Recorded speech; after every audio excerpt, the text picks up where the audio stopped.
Listening is an act of love. Thank you. You can help lift up the voices, stories, and challenges we share by making a contribution at thiswayout.org. A sincere thank you to all of you who already support This Way Out. Your support matters. I'm Melanie Keller. And I'm Michael LeBeau. With NewsWrap, a summary of some of the news in or affecting LGBTQ communities around the world for the week ending September 4th, 2021.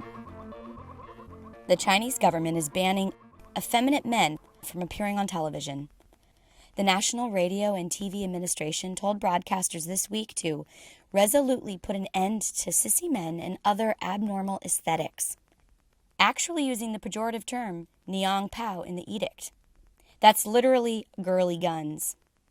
As part of President Xi Jinping's campaign of national rejuvenation, broadcasters must now vigorously promote excellent Chinese traditional cultural, revolutionary culture, and advanced socialist culture, according to the Associated Press. They must also avoid promoting vulgar internet celebrities and their accumulation of wealth. Reducing the influence of male South Korean and Japanese singers and actors it deems not masculine enough seems to be the Chinese government's particular obsession. The Education Ministry had already announced plans to increase physical education classes and school sports to promote the masculinity of so-called effeminate boys. The new rules also prohibit anyone under the age of 18 from playing more than 3 hours of online games a week and bans any play on school days.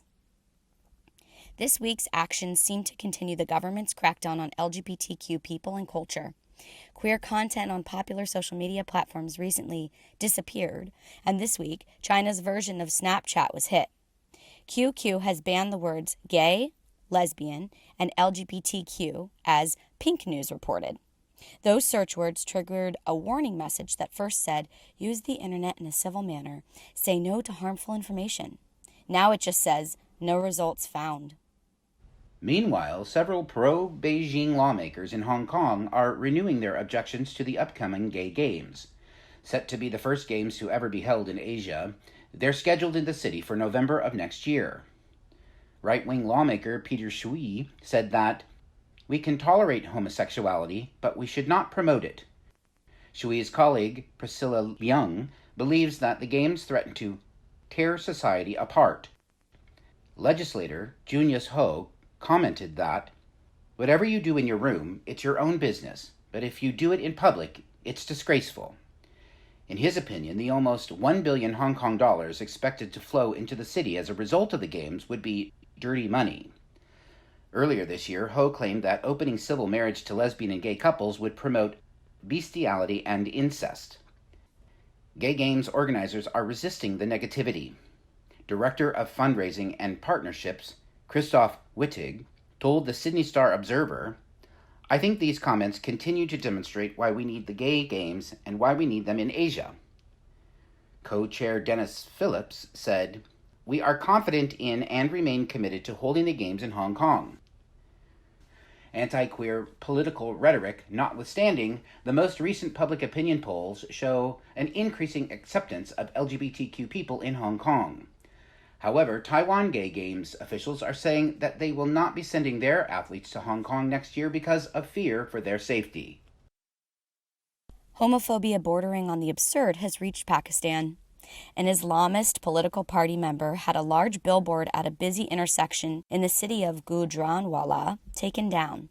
It celebrated the birthday of John Jungkook of the hugely popular South Korean boy band BTS. Furqan Aziz Butt of the Jamaat-e-Islami Party is running for the provincial assembly.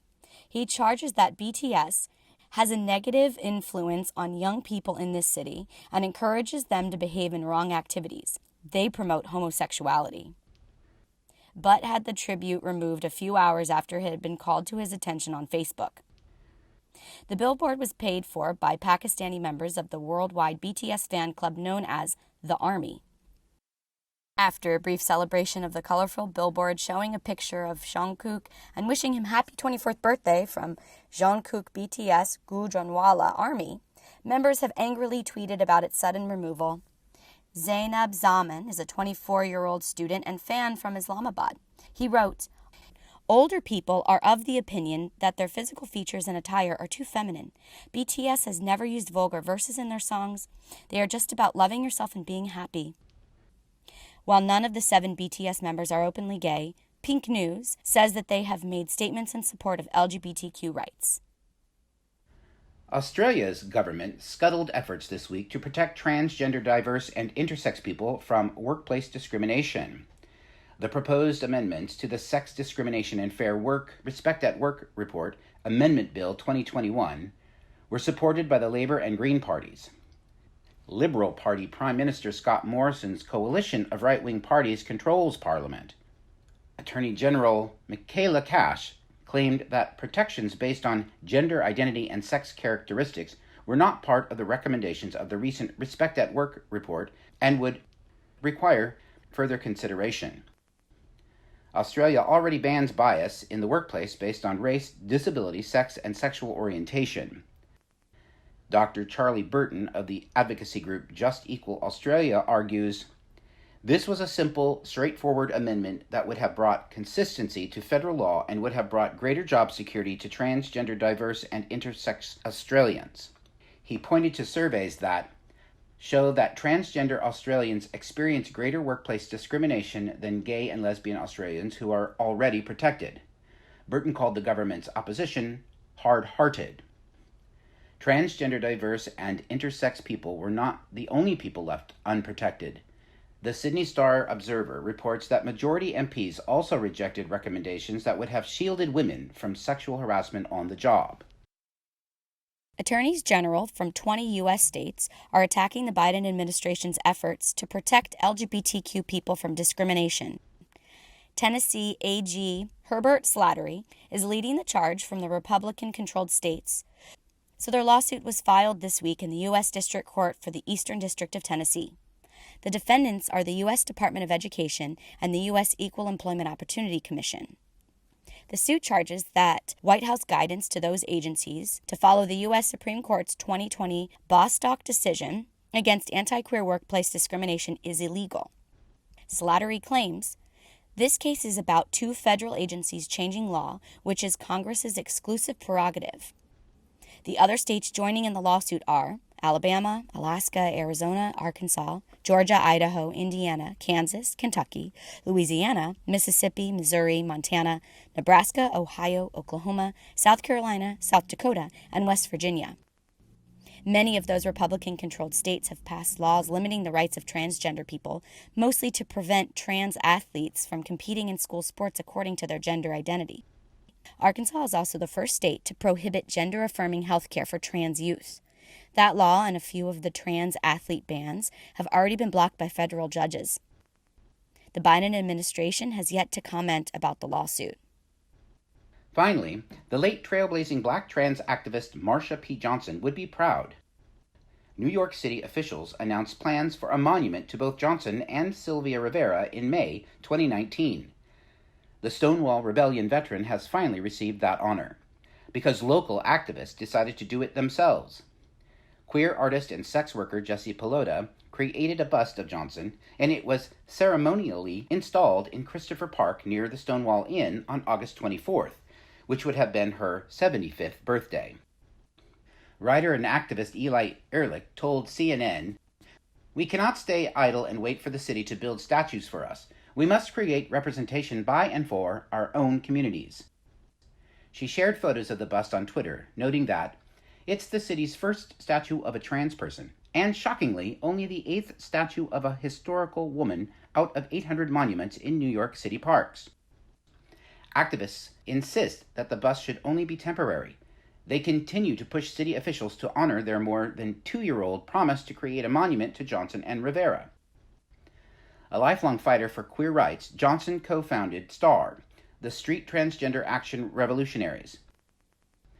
A plaque on the base of the bust bears a quote from Johnson herself. "History isn't something you look back at and say it was inevitable.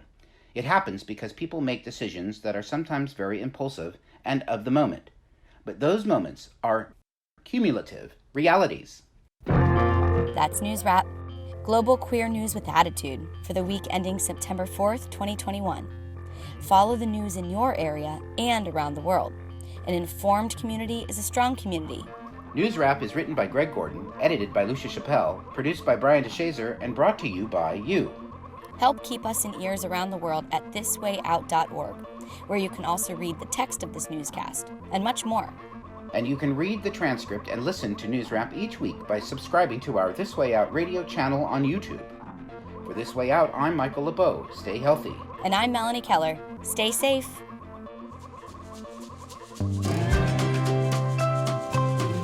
This Way Out delivers LGBTQ news and culture to more than 150 local communities on radio stations around the world.